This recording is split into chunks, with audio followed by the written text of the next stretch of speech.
Welcome to the Rusted Garden Homestead and today's garden ramblings. Just coming back from vacation. It's been like 7 days since I've been in the garden. Not even sure what the temperatures have been doing here. I know it's been cooler. I think it's been raining, but I'm expecting the garden to be pretty beat up.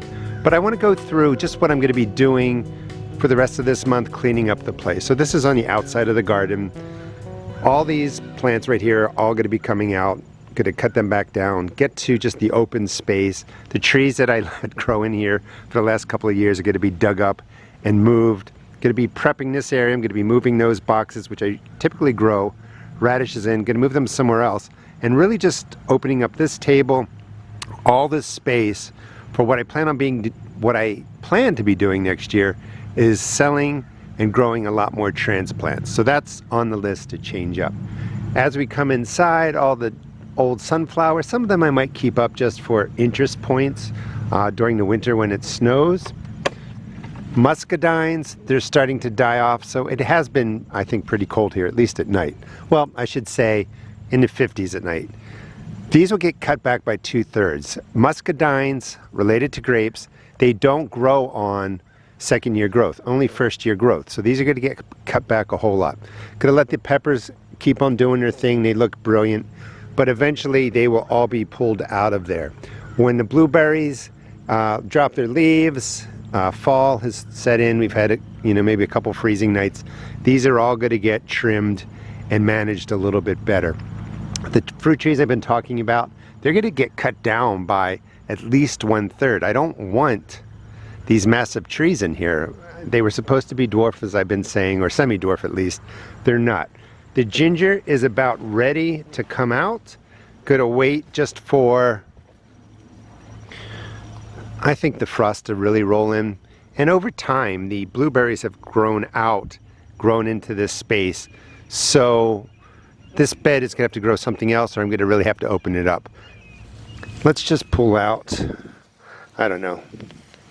So some of the ginger, not as big as I want. I've got the timing down pretty good, but these should be like, I don't know, at least twice, 3 times the size. It'll still be delicious. Ginger's not going to survive the winter here. We'll just let that dry there. So next year, I think I want to get this out sooner by a good, I don't know, 4 weeks or 6 weeks. So I might be building a structure, a little sort of low tunnel, cold frame, something that really heats this space up so that these can get out earlier. That's just not big enough. I can take these inside and plant them up, let them grow, but I want to just get really nice sized rhizomes here. You need a good April, May, June, July, August, September, October, minimum 7 months for ginger. I really think I want to get up to 8 or 9 months of growth. And it's a little bit tricky here in Maryland because it's a little too cold early on and it gets cold kind of quickly here. The frost will come in soon. If we got another, I don't know, month of nice temperatures, that ginger will kind of plump up. But it does like the heat. It likes 80+ degree temperatures, 90 degree temperatures. Swiss chard's going to be staying in here. On the edges, all the peppers will be coming out. The parsley that I cut back and took care of has all come back nicely. I'll be harvesting that, drying some of it, but I don't really use parsley dried that often. Strawberries look good. They've already been fed. They are liking the cool weather. They're flowering. There's probably some fruits around here. There's the alpines right in there. But there's probably other strawberries laying around. They are enjoying the cool weather. They're just going to stay there. Not going to do anything else with them.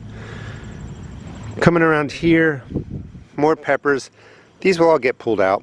I'll be doing videos on how I prep the beds for the winter, kind of keeping it simple, but nothing fancy.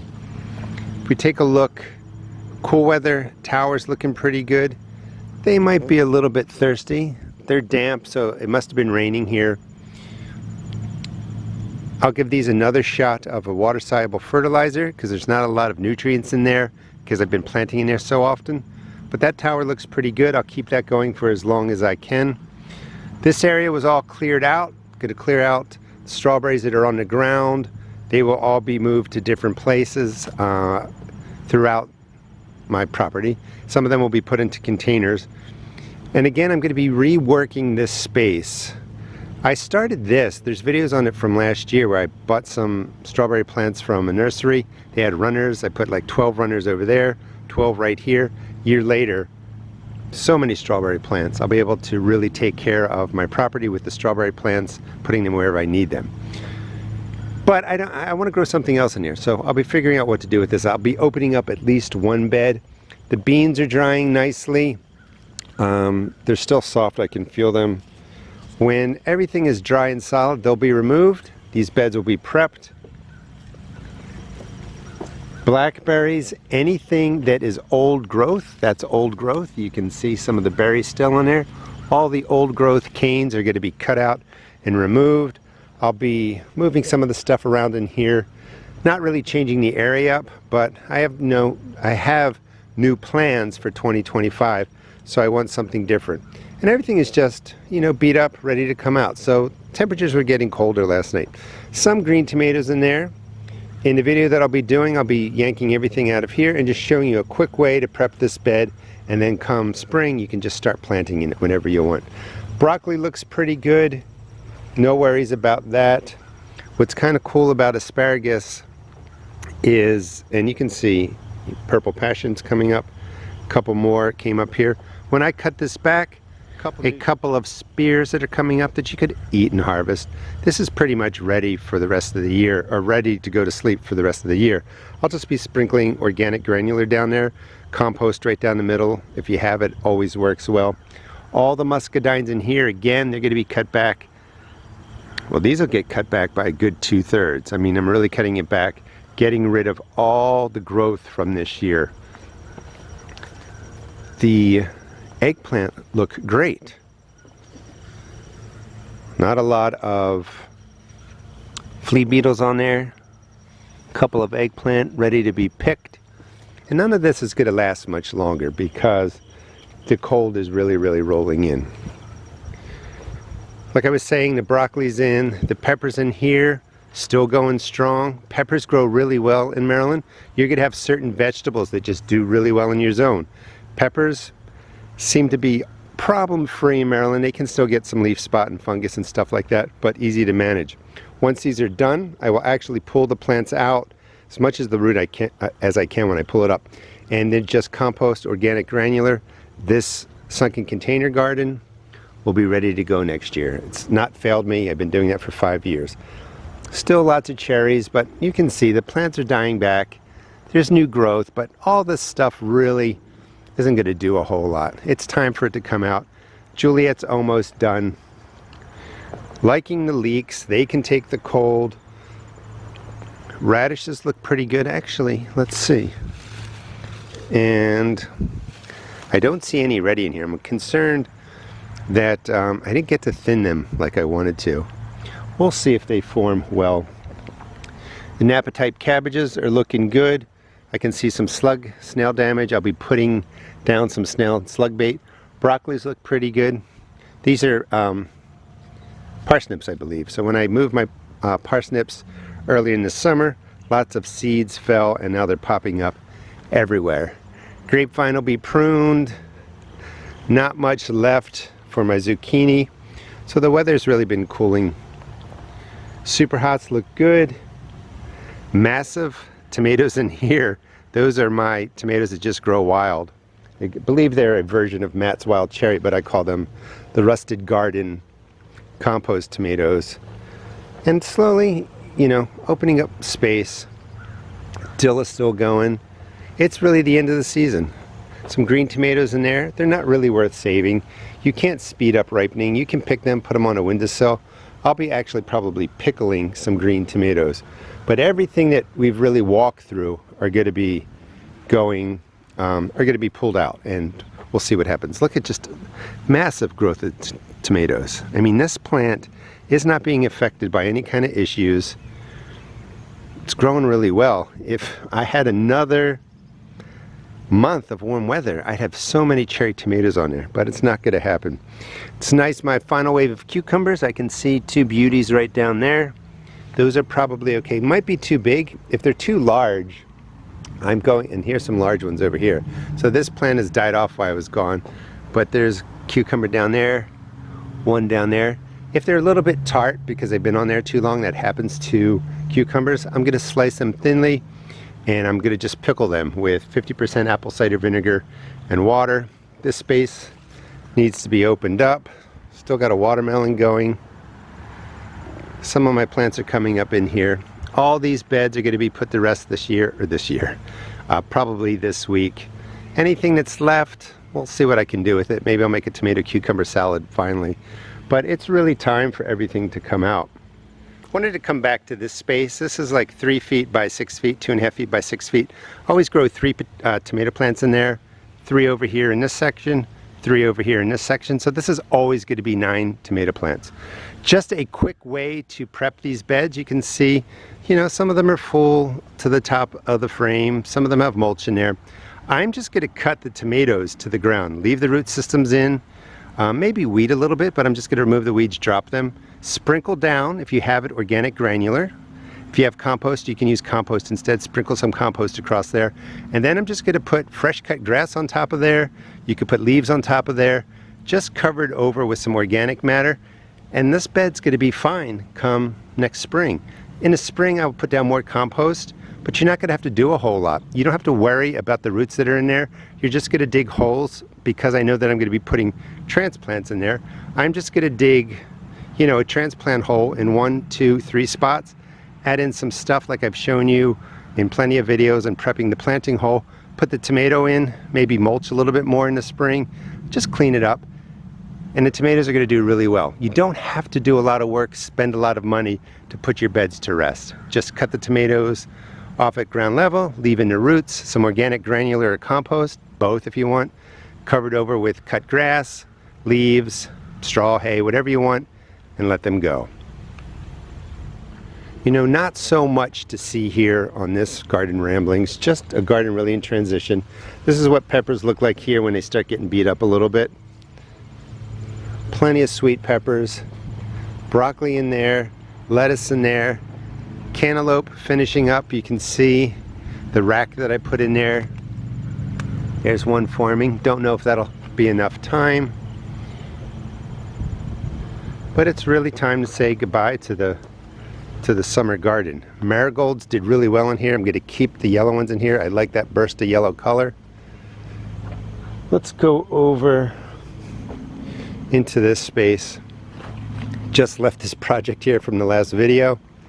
Actually, I moved it because I have a blog now. So if you go to the rustedgardenblog.com, in 2025 it's going to be up to full speed, but I'm going to be doing blog posts, at least a couple every week. Right now there's 2 videos on what you can plant in the fall, early winter, and there's going to be a post on how to create a low tunnel using polycarbonate in this frame. I have a video on it too, but the video will go there and it'll have a little bit more information if you need more to design it. Looking good. The kale is in, beets are coming in, the peas, that's nice, they are ready. These are green arrow peas, so I'm waiting for them to fill up the pods, but that's nice. Lots of peas. Here are a couple that are almost ready that will form before the frost comes. Carrots looking good. Never got to move these cabbages. They look okay.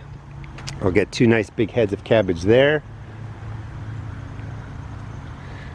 And this is kind of what I expected, you know, coming out or coming back from vacation. You know, stuff is just finishing up, so I'm going to speed it along and remove the rest of the crops. All the beans that you see, they're all going to be for dried beans. Leeks are looking great in here. Looks like an animal came and trimmed back my radishes down there. That's all right. Next wave of potatoes, looking good. Don't know how many I'll get. Maybe some baby potatoes, but that's, you know, all I'm really shooting for with this late round of potatoes. In Maryland, you can plant potatoes 3 times, assuming you're in an area maybe where the frost doesn't come until later October, November. You can get 3 rounds in. Beans, mustard greens, lettuces all look pretty good. Lots of weeds in there. I'll clean that up. Be putting something up here to keep the deer out, but I'll have lettuce. It's going to be nice. More greens in there, looking good. Those are potatoes I'm going to use for seed. They're just kind of sitting there. Different cabbages. Nice, nothing got in here and ate that with the chicken wire knocking off of that. But I've got my fall garden, lots of weeds to clean up, but I think it's going to be, it's not going to be a lot of work really. In the process of getting the lawn cut, just want to show you where I'm at with compost, because I highly recommend that now for new gardeners. Before you even build your garden, if you have space, get your compost piles built, because this is going to literally feed your garden for free. It's going to set up the soil for microbes. You see how nicely these tomatoes are growing just in compost. I don't even water these. These have not been watered at all by hand. They're only being watered with nature, and the plants are just doing really well. That just proves the point that your vegetables don't need anything more than an ample supply of compost. Compost is well below a 111 NP and K, so you don't have to get fancy with, you know, higher nitrogen at this point, higher phosphorus and potassium at that point, different kinds of mixes of fertilizers. It's fine, you know, if you want to use it. But nowadays, if you can make your own compost, I only recommend compost and a liquid or water-soluble fertilizer, meaning the plants can use that NP and K right away. You can skip the granular. Some leaves in there, or some beet leaves in there. They have a fungus on there, but the beets are going to be fine. I can still pick those. Some lettuces, some endives. But again, just to impress the point, tomatoes growing in compost, not being watered, they look the best out of every tomato that's out there. A couple different bin designs that you've seen. I'm throwing, and I've gone through and really emptied a lot out of the garden, and I'm just throwing it all in here. So now I have big, bulky sunflower stems, probably some asparagus in there. That's going to get covered with fresh cut grass. That will just fill the pockets. It'll stay moist, heat up a little bit. The moisture staying in here over the winter will really help break all this down. And I have several bins. I'm not really worried in needing compost in 30 days, 60 days, 90 days. Just keep building, just keep filling your compost bins. If you have room, build extra bins, and you're gonna just have plenty of compost eventually. Just look at the tomatoes. I mean, that's crazy. This growth, I mean, these have doubled in the last 7 days. Let's go in here. This is gonna be my future melon, cantaloupe, pumpkin garden, and potatoes in containers. So this space I was using for different videos, and I was just really regrowing the same old stuff I have in the main garden, and it just became too much. I wasn't really taking care of it. So this year, dropped in some watermelons, just kind of let it go. Also planted some garlic in there. I may still do that. Garlic would be great to put in October. I'll be doing videos on that, harvest it, and then when that's getting harvested, the melons are taking over. What I like about this space is, one, it was an experiment. It gets a good 8 hours of sun, but it doesn't bake. The melons did extremely well. I only had 3 plants in here. You can see the 3 plants. 1, 2, 3 right in the middle. Little melon back there. I guess it rotted or cracked. But I got 3 melons out of here with very little to no care. Once they started growing, I just kind of let them do their thing. We had lots of drought. If I watered them better, things would have been better, obviously. But those 3 plants that were right there spread out all the way over that way. There's another melon back there. They didn't have enough time to fully mature. I'll still get some nice watermelon out of here. But next year, I really want to maximize this space for melons, different sizes. These are 25 pounders.